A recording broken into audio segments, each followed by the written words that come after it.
Welcome all of you in my channel Squarium Academy. Standard 10th Mathematics Part 1st. Chapter number 2 Quadratic Equations. According to SSC Board Paper Pattern, question number 2A, complete the following activity. Welcome all of you in my channel Squarium Academy. Standard 10th Mathematics Part 1, Chapter number 2 Quadratic Equation. In today's video, we are going to learn some examples which can be asked in question number 2A. तर आज आपल्याला प्रश्न क्रमांक 2A मध्ये complete the following activity म्हणजे activity पूर्ण करण्यासाठी कोणत्या स्वरूपाचे प्रश्न विचारले जाऊ शकतात त्याचा आपल्याला सराव करायचा आहे. You have total given 3 questions in this question. म्हणजे या प्रश्नामध्ये आपल्याला 3 सब क्वेश्चन्स दिलेले असतात आणि we have to solve any 2 of them. तर त्याच्यापैकी आपल्याला कोणतेही 2 सोडवायचे आहेत फॉर 4 मार्क्ससाठी. किती मार्कासाठी? 4 मार्कासाठी. Let's we will start from the question number 1.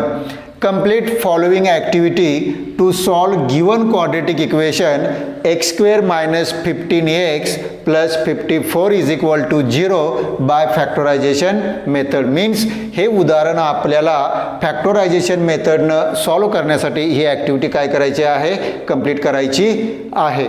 Activity x square minus 15x plus 54 is equal to 0. 54 is equal to 0.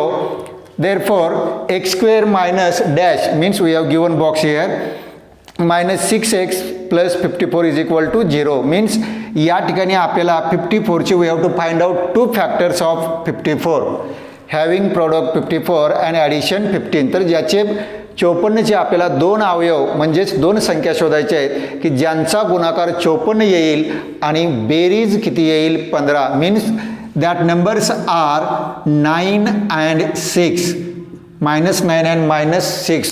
Minus 9 into minus 6 we will get 54 and minus 9 minus 6 we will get minus 15 addition here. Therefore, what is the second factor here? तर या ठिकाणी दुसरा अंक कोणता येईल? 9x. Second factor means 9x. तर या पद्धतीने if we divided 54 by 6 we get also answer. जर या 54 ला आपण 6 ने डिवाइड केलं 6 9s are 54. therefore we can write here 9x. now take x as a common. या ठिकाणी x कॉमन काढलेला आहे. In first bracket x minus x हा कॉमन आलेला आहे म्हणजे या ठिकाणी काय येईल? 9. and we know both brackets are same, therefore x minus 9 and x minus 9. here take out 6 as a common. जर आपण या ठिकाणी 6 जर कॉमन घेतला तर remaining x we can write in the bracket and if minus 6 is multiplied with minus 9 we get again 54. therefore here x minus 9 is equal to 0. now आता आपल्याला या दोन्ही कंसापैकी एक कंस आपण घेऊ शकतो बाहेर. Means x minus 9 in first bracket and in second bracket x minus 6. या ठिकाणी काय येऊ शकतो? 6. in this way x minus 9 is equal to 0. therefore x is equal to minus 9. Side change झाल्यानंतर चिन्ह चेंज होतात म्हणजेच काय येईल? Plus 9 or x minus 6 is equal to 0 or x is equal to 6. In this way, we have to write this complete activity in the answer paper. Question 2A answers and sub question number 1. अशा प्रकारे answer पेपरमध्ये आपल्याला प्रश्न क्रमांक 2A लिहिल्यानंतर उपप्रश्नाचा क्रमांक टाकून सब question number टाकून ही पूर्ण activity we have to write in the answer paper. Not only this boxes. फक्त हे बॉक्स लिहायचं नाही. बरेच मुलं काय करतात? बॉक्सला क्रमांक 1 2 3 4 टाकतात आणि बॉक्समध्ये किमती लिहितात. तर याला मार्क्स मिळत नाहीत. You have to write all the activity whole activity in the answer paper. Question number 2. If x is equal to 3 is one root of the equation kx square minus 10x plus 3 is equal to 0. To find the value of k, complete the following activity. तर x is equal to 3 is root of given quadratic equation and we have to find out value of k.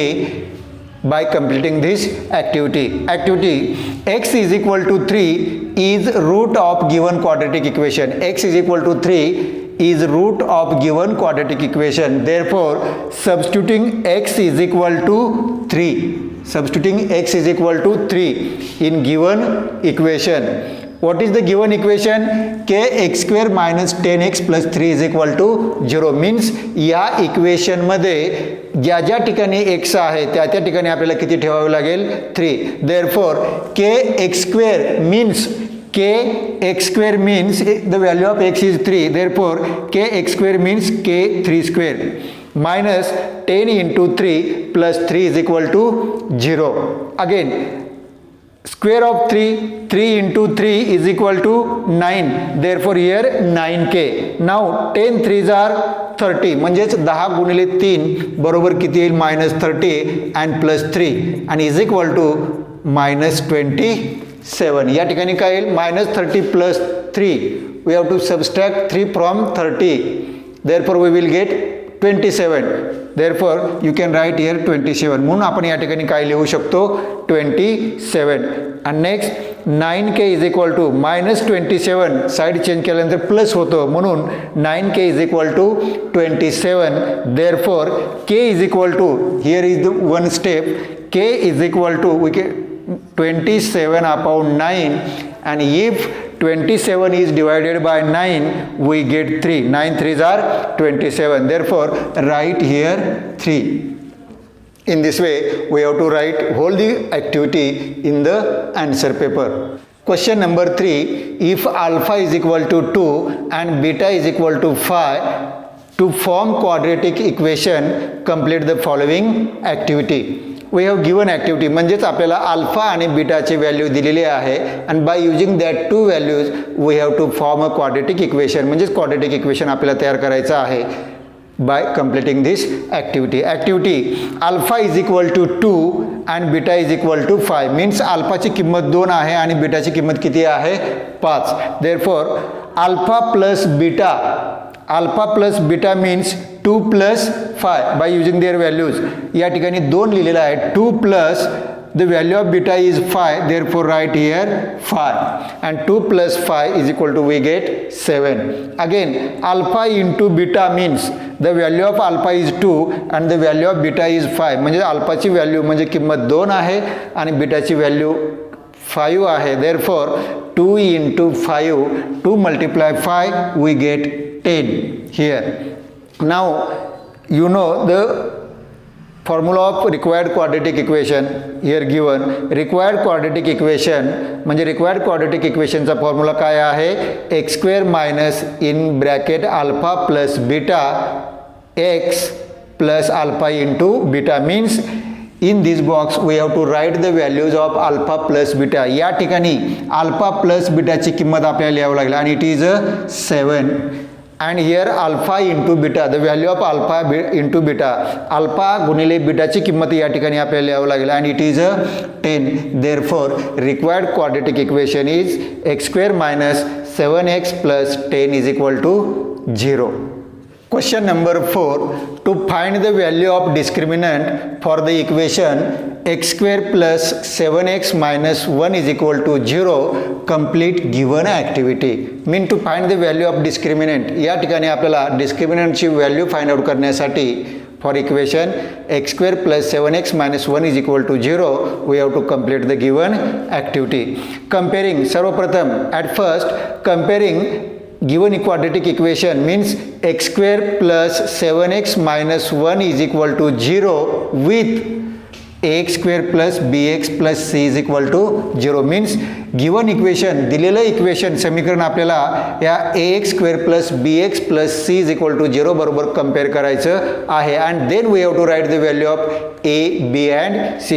Here the coefficient of x square is a, therefore the value of x square is 1 because the coefficient of x square is 1. Now b is equal to, b means the coefficient of x, या x चा coefficient b means x चा coefficient किती आहे? 7 means here you can write here 7 and c is equal to minus 1. Now by using formula delta is equal to b square minus 4ac. B square. Here we have to write the value of B. या ठिकाणी आपल्याला बी square ह्या ठिकाणी square दिलेला आहे, means आपल्याला बीची value लिहावी लागेल. We have to write the value of B and the value of B is 7. बीची व्हॅल्यू किती आहे 7. Therefore 7 square minus 4 into value of A is 1 and the value of C is minus 1. Therefore what is the square of 7? 7 square means 7 multiply 7 or 7 into 7, and we know 7 into 7 we get 49. Therefore 49 plus 4, and 49 plus 4 is equal to 53. In this way 53 is the value of this discriminant for this given quadratic equation. In this way we have to solve this type of examples. We have to practice this type of examples for question number 2A. Thanks.